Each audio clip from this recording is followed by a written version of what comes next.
South Korea saw a steady rise in the number of tourists in the past decade. Their tourism is boosted by the continuous domination of Korean pop culture around the globe. The Korean government is not letting this opportunity go by. They are supporting the production of more content in terms of music, movies, and television shows adapted for the global audience. They're also topping the charts in terms of technology with world-famous phones and cars. However, despite the world recognition, South Korea does not forget its roots. Palaces and villages from the old Korean kingdoms remain top tourist destinations in the country. South Korea demonstrates a perfect harmony of the old and the new. To get a glimpse of this harmonic convergence, here are the top 9 places to visit in South Korea. Number 9. Bukchon Hanok Village. Seoul is the capital city of South Korea where a lot of tourists visit annually. It is a vibrant, foreigner-friendly city with lots of modern buildings and houses. However, in many areas of Seoul, traditional villages remain intact and inhabited.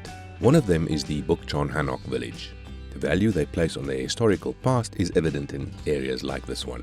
If you love architecture, this is an awesome spot where you can take lots of beautiful photographs.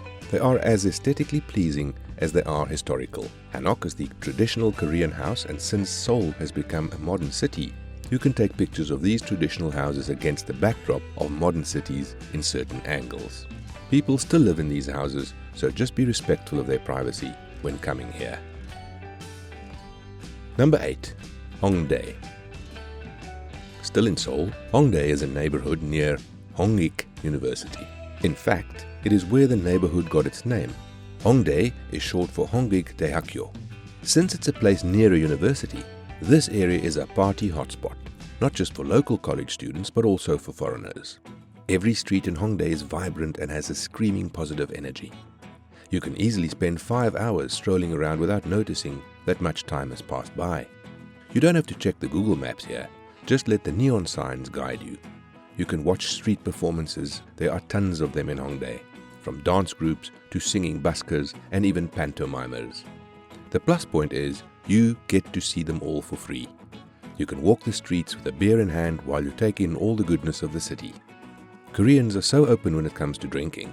It's actually a big part of their culture. If you love the dance floor, Hongdae has plenty of clubs you can choose from.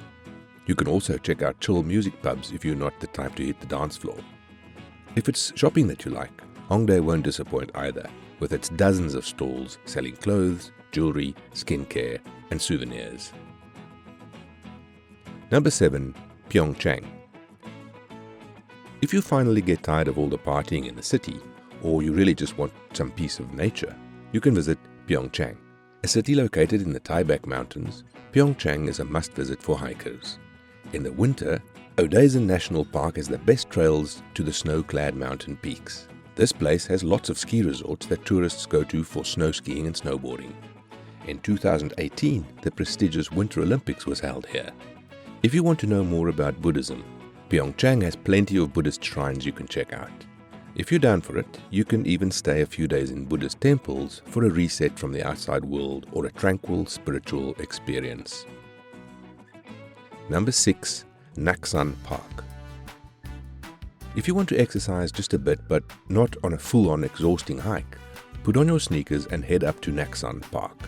It is located in Seoul but offers quite a different experience from the city hustle. This park is situated in the Naksan mountain, which only stands 100 meters tall, so it's not that high of a hike. On the way up, you may run into some old Korean grandmas selling traditional delicacies you can munch on while climbing. It has a fortress wall that stretches for 2 kilometers and offers quite a stunning panoramic view of the city at night. In fact, this place was popular with the members of the royal family from the dynasty hundreds of years back for its amazing sunsets. You may hike up here for photographs of the scenic landscape from up above or simply for people watching. If you love quiet open spaces and city lights, make sure to try this place. Take your time climbing down to enjoy the Seoul panorama better. Number 5. Chuncheon. Chuncheon is the capital city of Gangwon province and is known for its spectacular lakes and mountains. The most famous lakes in the city are Lake Soyang and Lake Uyang. Because of its scenic landscape, it is a location where many popular Korean soap operas were shot. Even the subway ride to Chuncheon from Seoul is a visual experience in itself. You pass by lakes, rivers and plant fields in the speeding train like you are the star of a music video. One of the popular tourist spots here is Nami Island. In autumn, cycle around a lane of trees and orange leaves and then explore the riverside. If you want to break away from thick crowds, you can try exploring the city on foot. Visit Buddhist temples, underground shops and unique coffee shops. There are restaurants up on a mountain overlooking the city. Chuncheon is also the home of Korea's best dakgalbi, their special marinated chicken. Number 4. Gwangju. If you are into Korean cinema and have watched the famous movie Taxi Driver, you probably know about Gwangju and would like to see it for yourself. In the movie, which is about the uprising of the locals against martial law in the 80s, Gwangju is presented as an idyllic countryside. Until now, it still holds true, although so much has changed in the past years. Explore Myeongsan National Park to enjoy a bird's eye view of the city after an invigorating hike. You can walk around the park, which was built in commemoration of the country's historic past. Close to Gwangju is the famous Bukchon green tea field, where you can see how the popular tea is made right before your eyes. Make sure to sample the Gwangju cuisine before leaving. Number 3. DMZ. As you know, the Korean peninsula is shared by two countries, the south and the north. A line that demarcates these two opposing countries is the demilitarized zone, also called the DMZ. It is one of the most fascinating things you can do in South Korea, to stand on one side of the world's most heavily militarized borders, cutting a line between democracy and communism. This 4-kilometer wide belt stretches 250 kilometers and was put in place in 1953. You can see North Korea from observation towers as well as the Freedom Bridge, where they used to exchange soldiers from each side after the war. When you take one of the DMZ tours, you will visit the Joint Security Area, the only place where you can cross the border freely.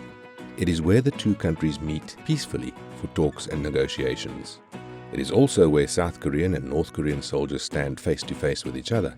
The kind of adrenaline you get when visiting the DMZ is far different from the kind you get from cliff dives or bungee jumping. It's mixed with fear because, technically, any moment, a war can break out. If you are with an inclination for politics and current affairs, you should not miss this destination. Just bear in mind, when you visit, that the DMZ stands for as a sign of respect to all who fought the war. Number 2. Busan. Busan is the second largest city in South Korea. It has a wealth of destinations for tourists ranging from temples, beaches and markets. Busan's largest Buddhist temple, Byeongmyosa, offers a temple stay program where you can learn meditation, eat vegetarian food and learn life lessons from monks.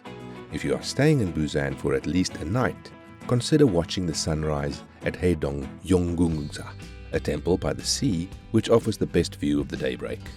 After, head to Hongdae Beach, South Korea's most famous one. Because of its popularity, expect a crowd when you visit. You may stay at the beach for hours, or you can check out the multiple shops, hotels, markets and spas that surround this 1.6 kilometer stretch of sand. Busan is also littered with markets where you can shop for Korean items to bring home. One of Busan's biggest prides is seafood. Being next to the sea, you can try all sorts of seafood if you want to, but don't miss sanakji, the famous live octopus. Sanakji is usually sold in food markets. Don't worry if you can't speak Korean, just point at the octopus swimming in the stall's aquarium. They will fish it out, chop it and drizzle it with some sauce right before you. Number 1. Seoraksan National Park. Seoraksan National Park is South Korea's first national park. It has a hiking trail which offers a splendid view of mountains, lakes, streams and waterfalls. If walking is not for you, you can take a cable car that will take you up to Seoraksan Mountain's rock formation that provides a captivating background to photos. This mountain is home to Korea's rich flora and fauna with over 1,500 species of animals living within the park. You can hike up the slopes of the Seoraksan Mountain to get to Gwangju Cave, which was formerly a place of worship and looks out to a spectacular view. Seoraksan National Park is a 3-hour car ride from Seoul or a 4-hour ride on public transport.